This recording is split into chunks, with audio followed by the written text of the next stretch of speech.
This is Basic Native Functions done by Jerry Feliz, presented by Assistive Touch. I'm going to sort of switch over here from iOS to Mac, and then hopefully we have enough time for Windows. If we don't, that's fine. So this is comprehensive magnification. Okay, and what I've done is I've enabled some settings that allows me to do that. Again, with the simple exercise that I did earlier, I'm going to just explore my home screen and the four corners. Top left-hand corner, top right-hand corner, bottom left-hand corner, bottom right-hand corner, and center. And that helps someone get familiar with that, their home screen environment. You can also press F4 on a Mac and then explore all of the different apps. So you're basically replicating the same exercise that we did on iOS or your iPhone, because you're exploring an app and then you're zooming in to do your scan reading. Okay. There's a couple of different settings for comprehensive magnification on your Mac. And that's going to go top left-hand corner, system preferences. Then I'm going to go to accessibility. Again, what's nice about on the Mac side, everything that you have on your iPhone, you're going to have access on your MacBook or iPad because they're built into the operating system. So I'm going to go down to zoom into something called split screen. Okay, so this is where I could have half of my screen magnified. So here it's doing a better job of the split screen. So half of my screen is zoomed in and half of my screen is not. So this could be a good way to get someone familiar with magnification, where one portion of your screen is going to be familiar to you, because it does take some getting used to use magnification, at least comprehensive magnification. So I'm going to go back and toggle back to full screen. There we go. So now I'm just directly sharing my screen with my Mac. Okay, I am actually zoomed in right now, but it isn't showing it. Okay, so if you're going to set up specific settings for your Mac, I'm going to kind of go through what settings I would recommend that is going to be the best use for Zoom on your Mac. So we want to enable your keyboard shortcuts, and there they are right there. Then we want to enable use scroll gesture with modifier keys. This allows you to simply hold control, take two fingers, swipe up or down with the trackpad, and then you can customize the size of your zoom or magnification levels. Okay, we covered this earlier, full screen versus the other different settings, which is split screen and picture in picture. All right. Now, this can be a helpful tool. It's enable hover text.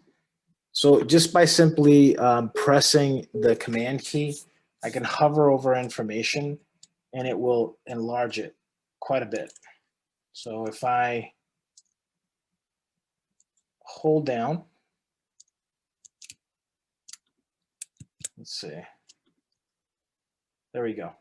I'm just holding down command and I can move around and it will, increase the size of that quite a bit. Could be a pretty helpful tool, and it may have you use much less levels of magnification. Again, anybody that's a really strong user of magnification is going to be a person that toggles between the different magnification levels.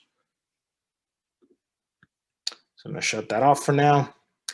Then I'm going to go into advanced. And this is a setting here that I highly recommend. You want to enable continuously. So let me read this. It says, when zoomed in, the screen image moves. So you want it continuously with pointer.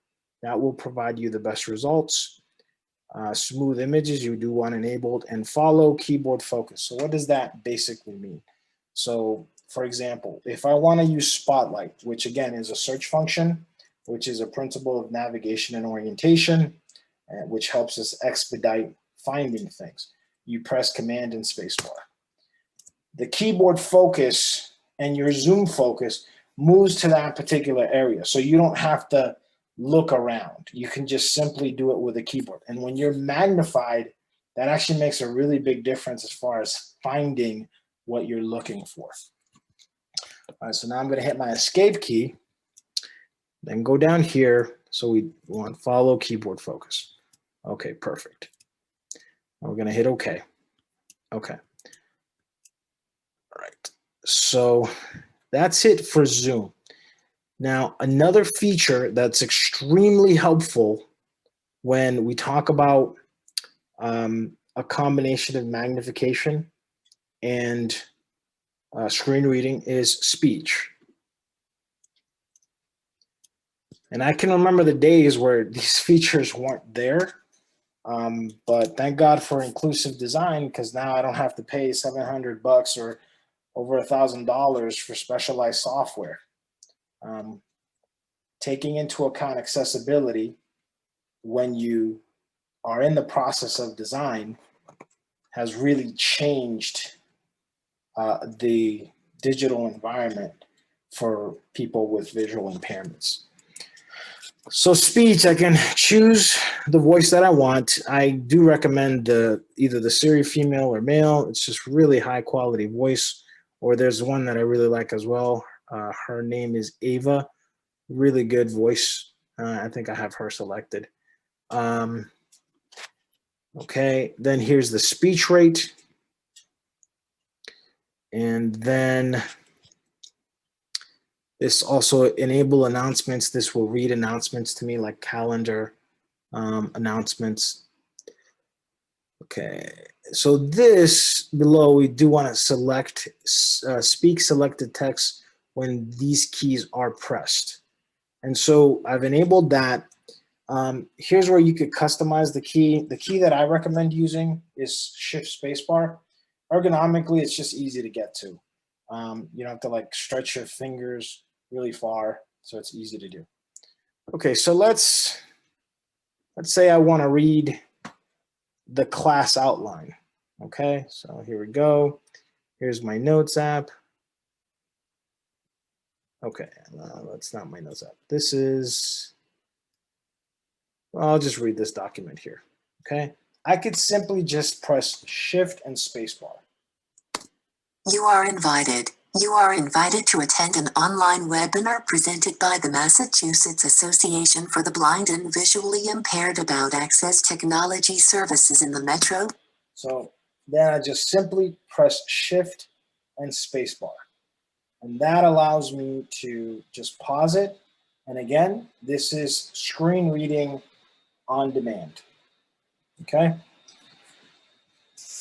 The other feature here that's extremely helpful is, before I get to that, I do want to pause.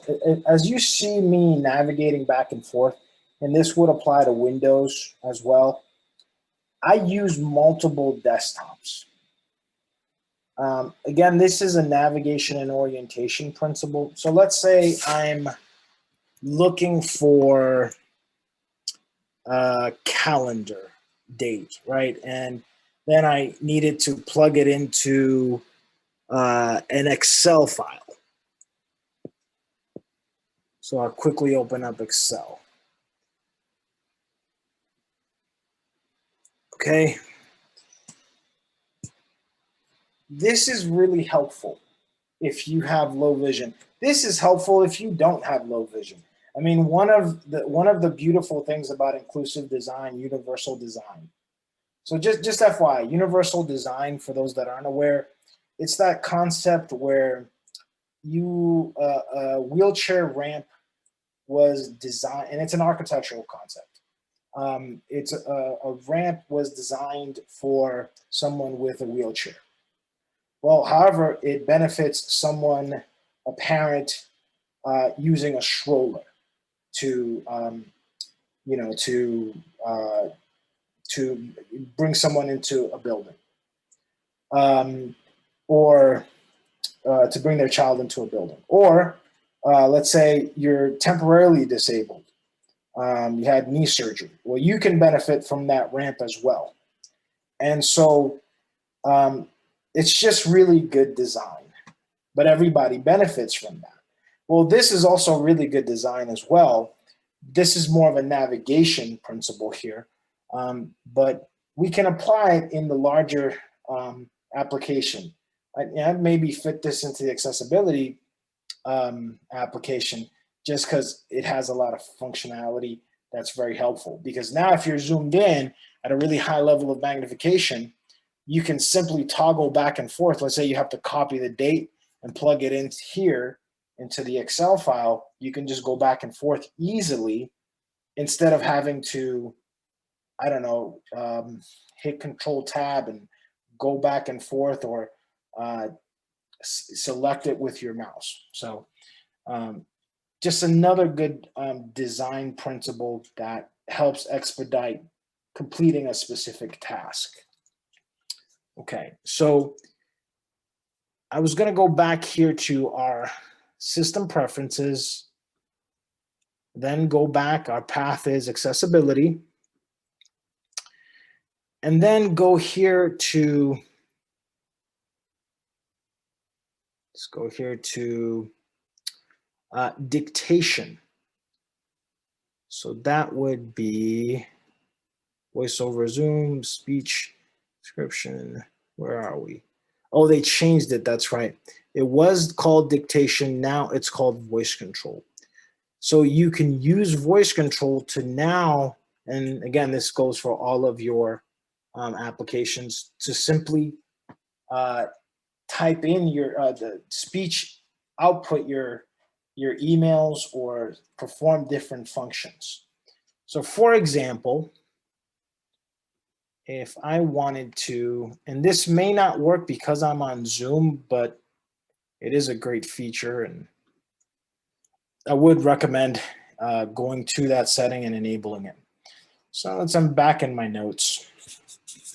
Let's say I want to plug in something here. I'm going to hit some space and say, I have really enjoyed